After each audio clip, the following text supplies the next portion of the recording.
on, everybody, and welcome to my Brawler Nightblade build for the Deadlands patch. If you're interested in my ganker build for the Deadlands patch, there'll be a link down in the description. The Brawler build is well-rounded with a lot of stamina recovery, a lot of survivability, a lot of damage. If you want just raw damage and if you want to just nuke people, go ahead and check out my ganker build.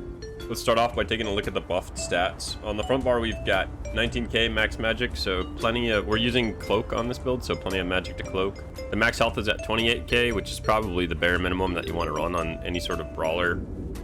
Our stamina recovery is 2000. That's unbuffed, that's without a potion. That's just with rally up. Our weapon damage is almost 7,000, 6775, and that's before continuous attack, so you should be, and that's also with Vampire Stage 1, so you should be about 7k, a little bit over 7k weapon damage. Our weapon critical is at 33%, and then our physical penetration is right about 13k. Let's take a look at the back bar.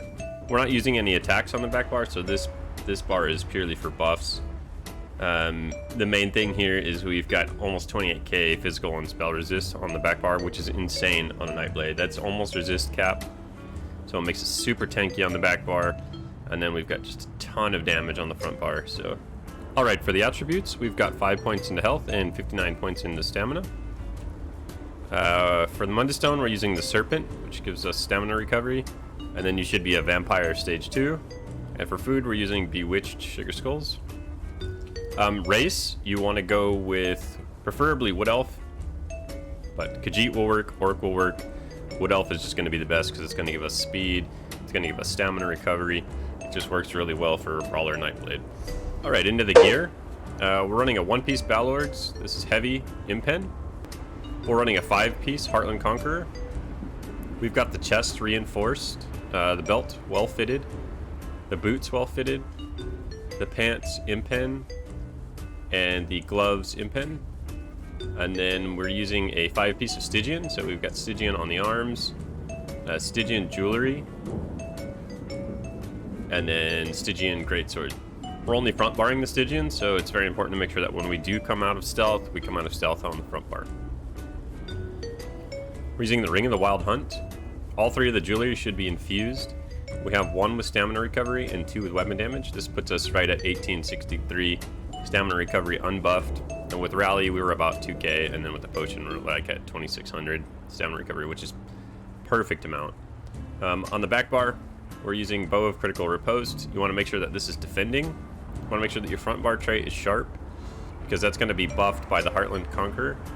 Makes the sharp trait on the front bar 6552, which is insane, and then it makes the defending trait on the back bar 6552. Heartland Conqueror is just such a good set because it's basically a damage set and a damage reduction set depending on what bar you're on. We're using Ring of the Wild Hunt. Gives us a bunch of movement speed when we're out of combat and 15% movement speed while we're in combat. All of your enchants on your jewelry should be tri-stat.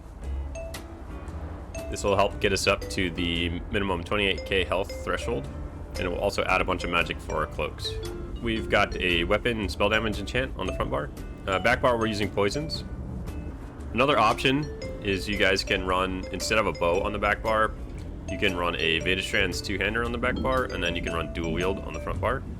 It's a little bit harder to play that way. You don't get the speed buff from the bow roll dodge, but you'll get a little bit more weapon damage, and then when you heavy attack into incap, you're going to get a lot of additional burst from the Vedastrand proc. I just prefer to run a bow on the back bar because it gives us speed when we roll dodge. Let's take a look at the skills.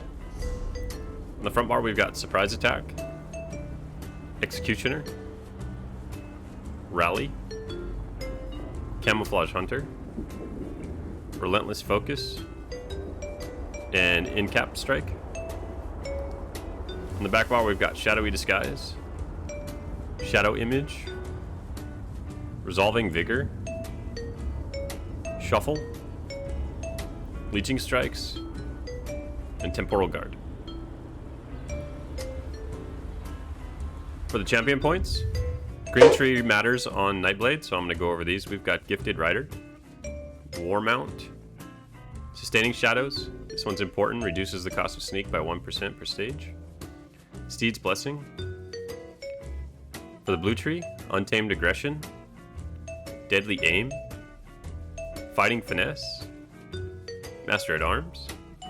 For the red tree, we've got Celerity, Boundless Vitality, Fortified, and then Peace of Mind.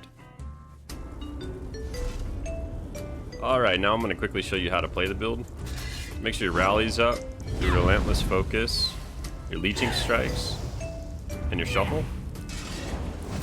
You're going to build stacks on your Relentless Focus. Once you get to 5 stacks, you're going to Stealth to proc our Stygian, Heavy Attack Incap,